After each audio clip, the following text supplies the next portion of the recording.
I guess a little bit on the vision and the journey of the risk code itself. Milton Friedman, about 50 years back, had made the famous comment that responsibility of businesses was to generate profits.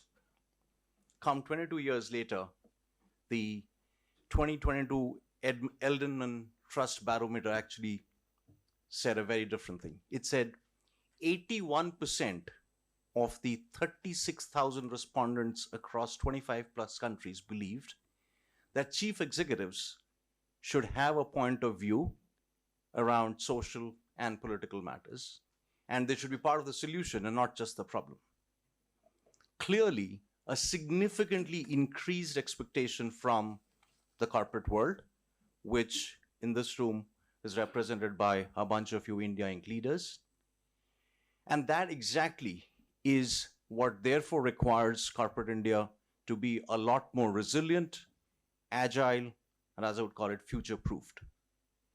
The model risk code has as its vision that very intent, which is to be a playbook, a guide, a toolkit, whatever you want to call it, to ensure that boards and CEOs have an effective enabler to embed risk into their DNA. That's really what the code's intended to achieve. Many have asked me this question as to what triggered this off. Like Mr. Bhargava said, what triggered off the institute, what triggered off the code? While the journey started 17 months back, we had intended to release this before December, and we're thankful that we managed to do it. But this idea kind of crystallized in my mind about a year before that, on the back of a conversation I had with a CFO of a reasonably large global organization. So his problem statement was he was struggling to implement robust processes and monitor them. Now, having been an auditor in his previous avatar, he very quickly equated robust processes to good controls and good risk management. As I went through the discussion, and I tried to unpeel the onion a little bit more, I realized here were the characteristics of the organization. You had an organization where the head of assurance and controls, as they called her in that organization, rolled up to the CFO. Second characteristic, the head of assurance and controls and her team was also expected to have the ability to double hand and become the risk function of the organization. Here was a CFO who for the longest time had struggled to convince his CEO and business leaders that there was any value for risk management and controls because, quote unquote, whatever had to go wrong continues to go wrong. And the fourth characteristic was this was completely discretionary and therefore could happen when they had the time and when they had the money. It kind of made it very, very clear in my mind that those were essentially the what not to do's if you wanted to embed risk management in your DNA. So the code therefore really is an attempt to kind of break the 6 myths, as I've called it. No good reason why it's not the traditional 5 or an auspicious 7. It just happens to be 6 myths. But before I get to that, there's also one which is, what is it not? And I think Mr. Damodaran exactly said that. What it is not intended to do, having been a consulting professional until about 8 weeks back, generate another multi-billion-dollar consulting industry like SOX did. That's not the intent. The intent is for corporates to embrace this, see the real value they get out of it, appreciate what value preservation means and how value creation happens. So coming to the 6 myths. The first one, internal audit can multitask and take on the role of internal auditors.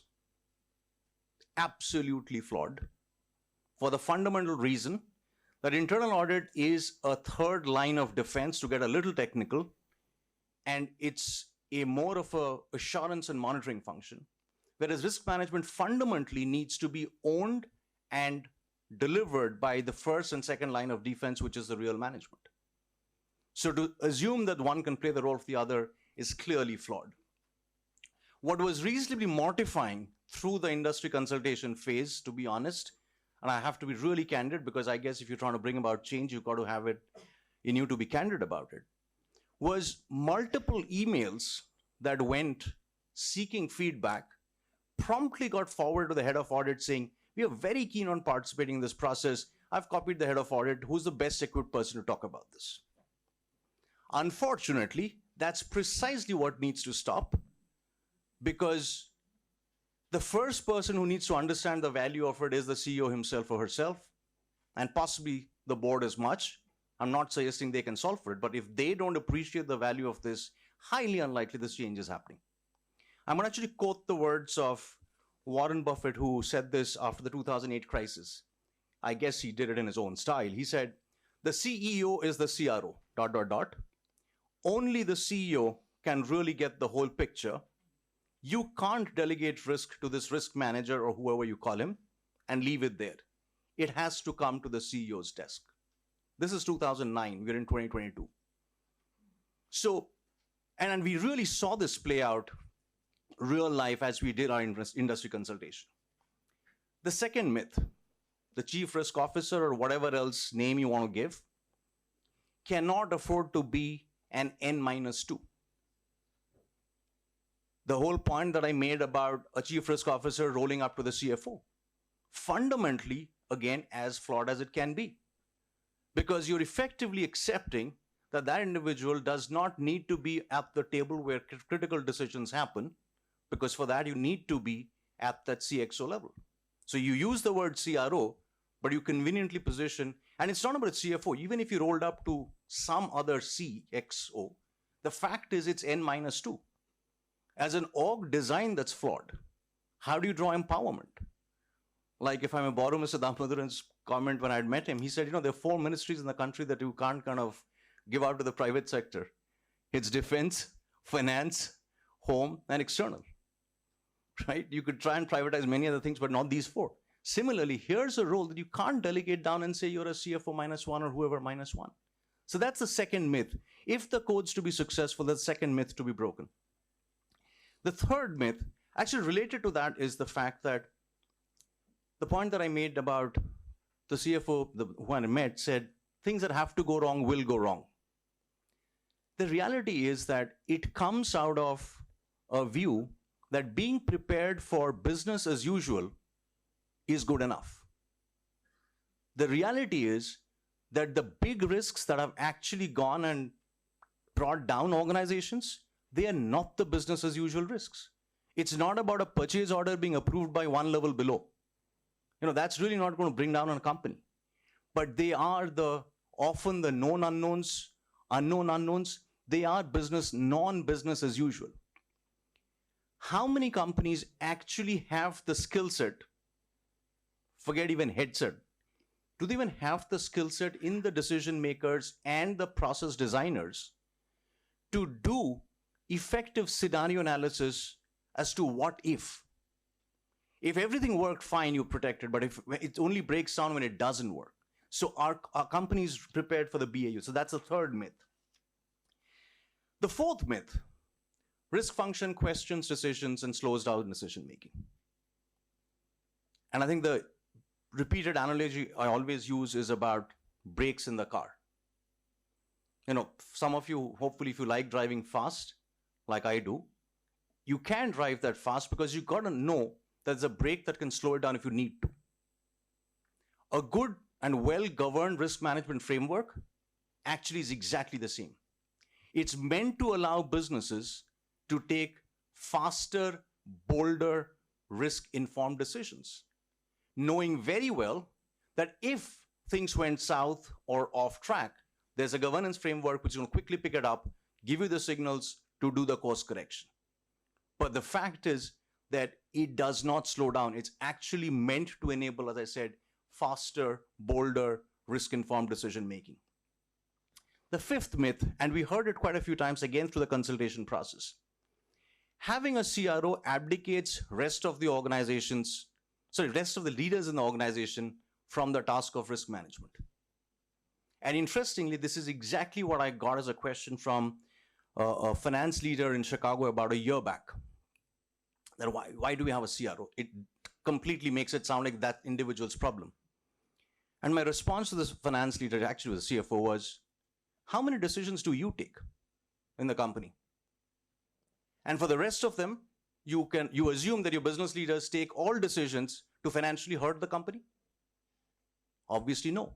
But you still do have a CFO because you need someone who has the ability to take those specific decisions. You have specific capabilities. Why would you assume that things which sometimes do get technical, and I deliberately want to make it sound technical, which is impact, consequence, velocity, 4 T's of risk management, inherent risk, residual risk, I don't see a reason as to why every procurement officer or procurement leader or operations leader needs to get all of those technicalities.